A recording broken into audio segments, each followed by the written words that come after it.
दोस्तों नमस्कार। प्रधानमंत्री नरेंद्र मोदी की मुश्किलें कम होती हुई नज़र नहीं आ रही है, और वो भी तब जब 2024 का लोकसभा चुनाव, सबसे बड़ा चुनाव देश का, एकदम सर पर मुहाने पर खड़ा है। साम दाम दंड भेद सब उपाय अपना रहे हैं। हर संभव कोशिश नरेंद्र मोदी कर रहे हैं जिसके माध्यम से इस चुनाव को जीता जा सके। मैं ऐसे कई सारी चीज़ों का यहाँ पर उल्लेख करने वाला हूँ, और फिर हम ये भी देखेंगे कि किस तरीके से इनका सभी उपाय जो है वो फ्लॉप हो रहा है, वो फेल साबित हो रहा है। अगर हम बात करें, शुरुआत हुई थी जनवरी के महीने में, 22 जनवरी के दिन, जब देश के प्रधानमंत्री नरेंद्र मोदी ने एक अर्धनिर्मित मंदिर के अंदर भगवान श्री राम का प्राण प्रतिष्ठा किया था। एक देश के अंदर माहौल बनाने की कोशिश की गई थी लोकसभा चुनाव से ठीक पहले, कि इससे क्या होगा कि हिंदू मुस्लिम के नाम पर वोटों का ध्रुवीकरण होगा और देश के हिंदुओं का वोट राम मंदिर के नाम पर बीजेपी में चला जाएगा। लेकिन जब ये मुद्दा फ्लॉप होने लगा, ये पोस्ट इनॉग्रेशन के बाद जब उनको ये लगने लगा कि ये राम मंदिर का जो कार्ड है वो नहीं चल रहा है, तो उसके तुरंत बाद नरेंद्र मोदी ने देश का सर्वोच्च नागरिक सम्मान भारत रत्न देने की झड़ी लगा दी। कर्पूरी ठाकुर से लेकर के लाल कृष्ण आडवाणी से लेकर के और चौधरी चरण सिंह को, सभी को इन्होंने एक लाइन से भारत रत्न देना शुरू कर दिया, ताकि उसी बहाने कुछ लोगों को अपनी तरफ आकर्षित किया जाए, कुछ लोगों के वोट को अपनी तरफ आकर्षित किया जाए। वो भी काम नहीं किया, और क्या क्या नहीं किए।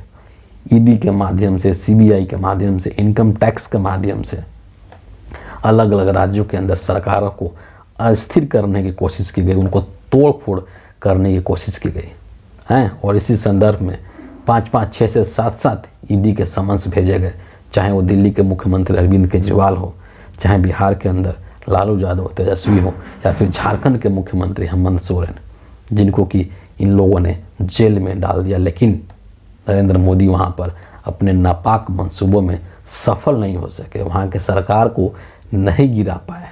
लेकिन कोशिश तो इन्होंने भरपूर किया था।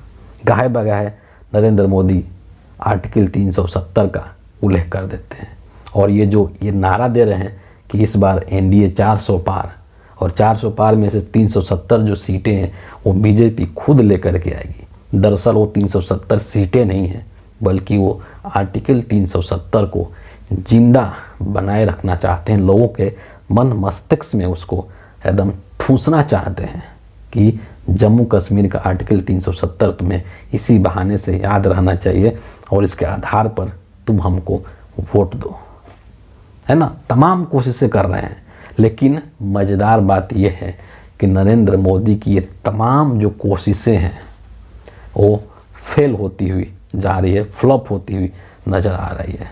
क्यों? क्योंकि आप देख लीजिए ना राम मंदिर का मुद्दा काम कर रहा है। जैसे इन्होंने भारत रत्न दिया है, देश के किसानों ने एमएसपी की गारंटी को लेकर के आंदोलन कर दिया, और वो आंदोलन नरेंद्र मोदी के लिए एक नई मुसीबत बन करके उभरा। राहुल गांधी, कांग्रेस के नेता राहुल गांधी पूरे देश भर में पूरब से पश्चिम तक एक भारत जोड़ो न्याय यात्रा निकाल रहे हैं, और ये न्याय यात्रा सिर्फ एक यात्रा नहीं है, बल्कि ये जन जागरण है। वो देश के अंदर जो ज़रूरी मुद्दे हैं, जो जनता से जुड़े हुए मुद्दे हैं, चाहे वो कमर तोड़ महंगाई हो, चाहे युवाओं की जो स्थिति है बेरोजगारी की, है ना। आज़ादी के बाद संभवतः सबसे हाईएस्ट स्तर पर अभी बेरोजगारी है हिंदुस्तान के अंदर।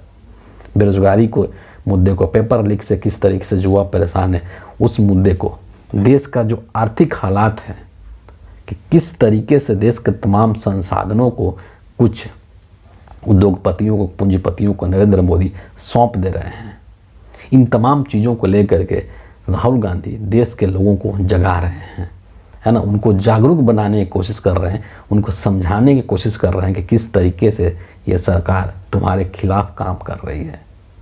ये चीज़ इनके लिए एक सरदर्दी बनी हुई है। और जो अभी एकदम लेटेस्ट जो मामला है, वो चुनावी चंदे को लेकर के, इलेक्टोरल बॉन्ड को लेकर के। कि किस तरीके से सुप्रीम कोर्ट ने नरेंद्र मोदी के सबसे बड़ा जो गेम था उसको असंवैधानिक करार दे दिया। और न सिर्फ असंवैधानिक करार दे दिया बल्कि SBI को, स्टेट बैंक ऑफ इंडिया को यह आदेश दे दिया था कि आपको चुनावी बॉन्ड से संबंधित तमाम जानकारी को सबमिट करना है चुनाव आयोग के पास, और चुनाव आयोग जो है उसको अपने वेबसाइट पर उसको अपलोड करेगा, उसको पब्लिश करेगा। SBI ने इसमें चाल चली। चाल क्या चली कि हमारे पास जो इन्फॉर्मेशन कलेक्ट करने में हमें बहुत समय लगेगा और हमको 30 जून तक का समय चाहिए। लेकिन सुप्रीम कोर्ट ने SBI को लताड़ लगाई। दरअसल ये जो लताड़ है ये SBI को नहीं है, क्योंकि SBI तो एकमात्र एक मोहरा है। सिर्फ इस तमाम जो प्रकरण है इसमें एक मोहरा का काम कर रहा है SBI, है ना। उसके पीछे जो असली चेहरा है वो तो नरेंद्र मोदी का चेहरा है, वो BJP का चेहरा है, वो अमित शाह का चेहरा है। तो सुप्रीम कोर्ट की जो लताड़ लगी है वो दरअसल नरेंद्र मोदी को लगी है, वो अमित शाह को लगी है। और साफ साफ तौर पर सुप्रीम कोर्ट ने कह दिया कि आपको 12 तारीख को शाम तक ये सारा जो सूचना है इलेक्टोरल बॉन्ड को लेकर के कि किसने खरीदा और किस पार्टी ने उसको भुनाया, ये सब चीज़ की सूचना आपको सबमिट करनी पड़ेगी, जमा करनी पड़ेगी। और 15 मार्च तक चुनाव आयोग को उन सभी सूचनाओं को अपने वेबसाइट पर अपलोड करना होगा। सोचिए कि जब ये चीज़ हो जाएगा तो नरेंद्र मोदी की जो कलई है, जो इनकी काली करतूतें हैं, वो पूरी तरीके से खुल जाएंगी, पर्दाफाश हो जाएगा। जो व्यक्ति नरेंद्र मोदी वही व्यक्ति है जो कि 100 दिन के अंदर अंदर विदेशी बैंकों से, स्विस बैंकों से काला धन लाने की बात करता था हिंदुस्तान के अंदर, कि स्विस बैंकों से 100 दिन के अंदर मैं काला धन ले आऊँगा और देश के तमाम नागरिकों के खाते में 15-15 लाख रुपया में डाल दूंगा। आज वही व्यक्ति, आज वही नरेंद्र मोदी देश के अंदर चुनावी बॉन्ड के जो कागज़ हैं उसको छुपाने की कोशिश कर रहा है। वो व्यक्ति जो काला धन को उजागर करने की बात करता था, आज वो खुद काला धन लगाने में, काला धन बनाने में एकदम माहिर हो चुका है और पूरी तरीके से इन्वॉल्व हो चुका है। और ये जब सुप्रीम कोर्ट ने यदि सख्ती के साथ लताड़ लगाई तो साहब ने क्या किया, साहब ने एक नई चाल चल दी, है ना। और वो चाल क्या थी, CAA की, जो नागरिकता कानून है उसकी चाल चल दी। मैं एक बात हमेशा अक्सर कहता हूँ कि हमारे देश के जो प्रधानमंत्री हैं नरेंद्र मोदी, उनको इस देश के जनता को गुमराह करने में, इस देश के जनता को बरगलाने में, इस देश के जनता को मूर्ख बनाने में उनको मास्टरी हासिल है। अब जब मुद्दा इलेक्टोरल बॉन्ड का था, है ना, किरकिरी इनकी होने वाली थी, तो इन्होंने इस चीज़ से लोगों का ध्यान भटकाने के लिए, और एक तरीके से इसको कहा जा रहा है ना कि हेडलाइन मैनेजमेंट, है ना, ताकि गोदी मीडिया के जो न्यूज़ चैनल्स हैं उनको गला फाड़ने का एक मौका मिल जाए, ताकि सभी मुद्दों को डाइवर्ट कर दो, है ना। चुनावी जो चंदा है, इलेक्टोरल बॉन्ड है, और SBI की जो SBI के ऊपर जो सुप्रीम कोर्ट की लताड़ है, इन सब चीज़ों से देश की जनता का ध्यान भटका दो, और उसके लिए ला दिए इन लोगों ने CAA। सोचिए, अब इनको होश आया है CAA लागू करने का। 2019 के अंदर ही ये जो नागरिकता संशोधन कानून है CAA, ये 2019 में ही पास हुआ था और ये 2024 का मार्च महीना चल रहा है। अब तक क्या ये लोग सो रहे थे? अब तक लोग इस कानून को लागू क्यों नहीं कर रहे थे? और अचानक से अब जब इनकी मिट्टी पलीद होने वाली, इनके काले करतूतों से पर्दाफाश होने वाला है और देश के अंदर सबसे बड़ा चुनाव होने वाला है, तो CAA की याद कैसे आ गई? दरअसल ये सब चीज़ एक भटकाव है ना, आपका ध्यान को भटकाने का एक तरीका मात्र है, इसके अलावा और कुछ नहीं है।